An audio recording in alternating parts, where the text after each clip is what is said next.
बहुत समय पहले की बात है। एक राज्य में 3 सुंदर और समझदार राजकुमारियां रहती थीं। उनके नाम माधवी, रंजना और स्वाति थे और तीनों ही आपस में एक दूसरे की बहनें थीं। तीनों बहनें सुंदरता, बुद्धिमानी और दयालुता का प्रतीक थीं। तीनों ही एक दूसरे के ऊपर अपनी जान छिड़कती थीं और अपनी प्रजा का पूरा ध्यान रखती थीं। उनकी देखभाल और दयालु स्वभाव के कारण पूरा राज्य ही उनसे प्रेम करता था और तीनों बहनें कभी भी किसी का दिल नहीं दुखाती थीं। यहाँ तक कि अपनी प्रजा का हर छोटी से बड़ी चीज़ का ख्याल भी रखती थी और उनके सुख सुविधा की हर चीज़ को अच्छे तरीके से देखती थीं। एक दिन तीनों बहनें एक घने जंगल में घूमने के लिए गईं। तीनों ही बहनें जंगल में एक दूसरे के साथ बातें करते हुए चली जा रही थीं। तीनों बहनें जंगल की तरफ बढ़ ही रही थी, लेकिन तभी उन्होंने एक बूढ़ी महिला को देखा जो कि बहुत ज्यादा थकी और भूखी नजर आ रही थी।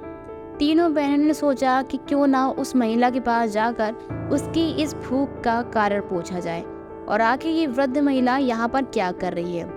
तीनों बहनें आपस में बात कर रही थीं और उस महिला के पास गईं। माधवी ने उस महिला से बोला, माँ जी, आप यहाँ पर क्या कर रही हो और आखिर आपकी इतनी बुरी हालत कैसी है।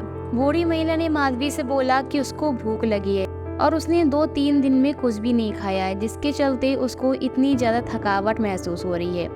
स्वाति और रंजना जब बूढ़ी माता की ऐसी बातें सुनती हैं तो वो दोनों ही भोजन लेने के लिए चली जाती हैं और कुछ ही देर में भोजन लेकर वो लोग उस बूढ़ी माता को दे देते हैं। उन तीनों बहनों के ऐसे कार्य को देखकर बूढ़ी माता को उन तीनों की पर बहुत ज्यादा खुशी होती है।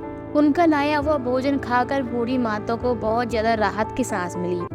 लेकिन उस बूढ़ी माता ने अभी तक अपनी असली पहचान उन तीनों बहनें से छुपा रखी थी। वो कोई साधारण महिला नहीं बल्कि एक शक्तिशाली जादूगरनी थी और जो जादूगरनी जो कि किसी को भी नहीं छोड़ती, भले ही वो उसके साथ अच्छा करे या बुरा करे, जिसका दिल हमेशा गुस्से और हीन भावना से भरा था। जादूगरनी ने जब तीनों बहनों की सुंदरता और सुखमय जीवन को देखा तो वो उनसे बहुत ज्यादा जल गई और अब वो बूढ़ी अम्मा उन तीनों बहनों को देखकर बहुत तेज तेज हंसने लगती है। माधवी, रंजना और स्वाति को समझ नहीं आ रहा था कि आखिर बूढ़ी माता ऐसे क्यों हंस रही। माधवी को कुछ बातें बहुत ज्यादा अजीब लग रही थी। जैसे ही माधवी उससे कुछ पूछती, लेकिन तभी वो जादूगरनी अपने असली रूप में आ गई और जादूगरनी ने उन तीनों को श्राप दे दिया कि तुम तीनों अपनी सुंदरता और सुख को खो दोगी और एक कुतिया में बदल जाओगी। केवल सच्चा प्रेम और आत्म बलिदान वाला व्यक्ति ही तुम्हें इस श्राप से मुक्त कर पाएगा। जादूगरनी का ये श्राप तीनों राजकुमारियों को लग गया और अब तीनों राजकुमारियां एक अच्छी और सुंदर राजकुमारियों से तीनों ही एक कुतिया में बदल गईं और अब वो तीनों ही जंगल में भटकने लगी। अब वे अपनी पहचान किसी को भी नहीं बता सकती थीं, क्योंकि अब वो तीनों एक कुतिया में बदल चुकी थीं।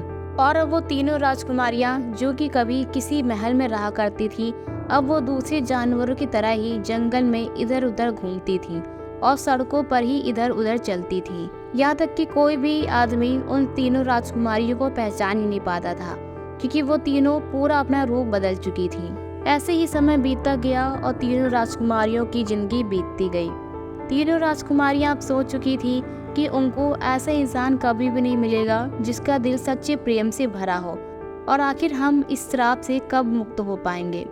तीनों राजकुमारियां अब निराश हो गई थी, लेकिन तीनों ही बहनें एक दूसरे का साथ देती थी और आपस में बातें भी करती थी। समय बीतता गया और तीनों राजकुमारियों की उम्मीद भी टूटती गई। एक दिन वो तीनों कुतियां जंगल में घूम रही थी और जंगल में उन तीनों को 3 अलग अलग राजकुमार मिले। उन तीनों कुतियों ने जब उन तीनों राजकुमार को देखा तो वो उन पे मोहित हो गई, क्योंकि वो तीनों ही राजकुमार देखने में बहुत अच्छे घराने के लग रहे थे और उनका स्वभाव भी बहुत ज्यादा अच्छा था। तीनों राजकुमारियों के मन में आया, क्या यही वे लोग हैं जो कि हमें इस श्राप से मुक्त करेंगे। लेकिन तीनों बहनों को लग नहीं रहा था कि आखिर ये वो राजकुमार हो सकते हैं, क्योंकि ऐसे बहुत से लोग आए और बहुत से लोग गए, लेकिन आज तक ऐसा सच्चा इंसान उन तीनों को ही नहीं मिला। लेकिन ये तीनों वही दयालु राजकुमार निकले। उन तीनों ने ही उन कुतियों को सहारा दिया और तीनों राजकुमार ही एक ही कुतिया को अपने घर पर ले गए। उन तीनों राजकुमारों को पता नहीं था कि ये कुतिया कोई और नहीं बल्कि एक सुंदर राजकुमारियां हैं। लेकिन उन्होंने अपनी दयालुता और प्रेम उनके ऊपर दिखाया। ऐसा करते करते वक्त बीतता गया और तीनों कुतियों को ही एक सच्चा प्रेम मिलने लगा और अब वो तीनों कुतियाँ ही एक सुंदर सी राजकुमारी में फिर से परिवर्तित हो गई थीं। उन कुतियों का ऐसा रूप देखकर वो तीनों राजकुमार भी बहुत ज़्यादा डर गए। लेकिन अब वो राजकुमारियाँ बताने लगी कि वो किस तरीके से एक श्राप में बंध गई थी और किस तरीके से एक जादूगरनी ने उन तीनों को ही श्राप दे दिया था उनकी सुंदरता और उनके सुख चैन को देखकर। और अब वो तीनों ही राजकुमार उन तीनों राजकुमारियों से शादी कर लेते हैं क्योंकि उन तीनों राजकुमारों को अपना सच्चा प्रेम मिल गया था। और इस तरह से तीनों राजकुमारियों की शादी भी हो जाती है और वो तीनों राजकुमारियां भी श्राप के बंधन से मुक्त हो गई थी और अब तीनों राजकुमारियां और राजकुमार एक सुखी जीवन बिताने लगे।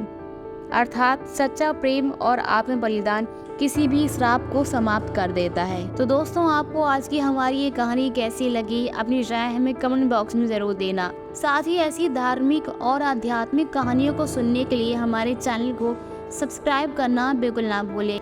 फिर से मिलेंगे एक नई और आध्यात्मिक कहानी के साथ, तब तक के लिए बाय।